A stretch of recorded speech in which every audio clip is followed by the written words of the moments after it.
Sir Enrico, ano-ano po ang mga aral ng mga protestante at born again na wala po sa Biblia? Salamat po sa pagsagot. Maraming doktrinang karaniwang itinuturo sa modernong kilusang born-again Christian ang humihiwalay sa makasaysayang pananampalatayang Kristiyano na iningatan ng simbahang Katoliko sa loob ng maraming siglo. Una, ang Biblia lamang, Biblia alone, sola scriptura. Hindi kailanman itinuturo ng Biblia na ang banal na kasulatan lamang ang tanging otoridad ng Kristiyano. Sa halip, iniuutos nito sa mga mananampalataya na kumapit ng mahigpit sa parehong banal na kasulatan at sa tradisyong apostoliko. Mga sanggunian sa Biblia.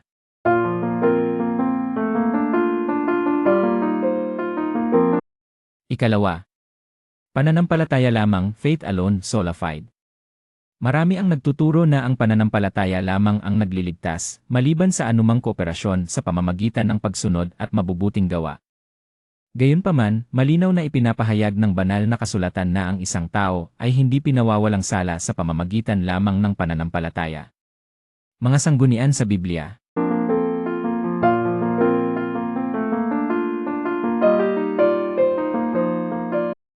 Pangatlo, minsan nang maligtas, laging maligtas.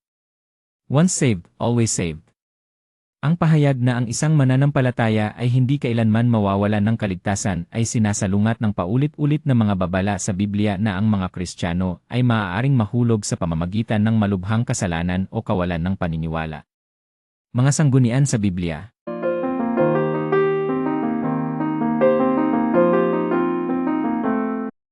Pang-apat, pagbawas sa binyag at sa hapunan ng Panginoon bilang mga simbolo lamang. Hindi ipinakita ni Kristo ang mga ito bilang mga walang laman na simbolo lamang.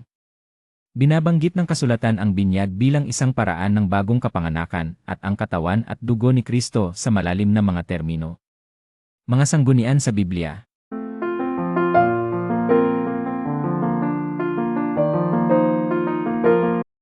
Pang-5, pagtanggi sa paghalili ng mga apostol.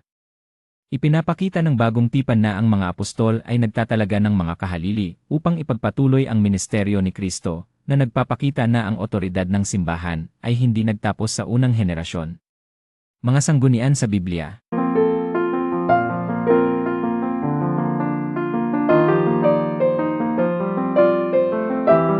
Pang-6, pagtanggi sa otoridad ni Kristo na ibinigay upang magpatawad ng mga kasalanan sa pamamagitan ng kanyang mga ministro. Pagkatapos ng kanyang pagkabuhay na mag-uli, ipinagkatiwala ni Jesus sa mga apostol ang otoridad na magpatawad o magpanatili ng mga kasalanan. Mga sanggunian sa Biblia.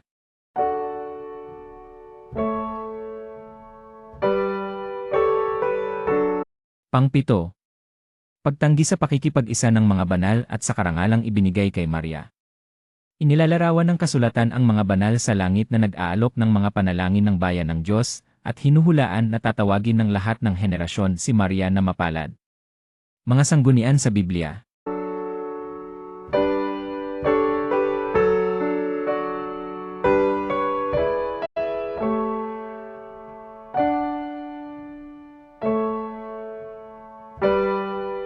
Mula sa pananaw ng Biblia, ang mga doktrinang ito ay mga modernong teolohikal na pag-unlad na naiba sa pananampalatayang nauunawa ang ipinamana ni Kristo at ng mga apostol.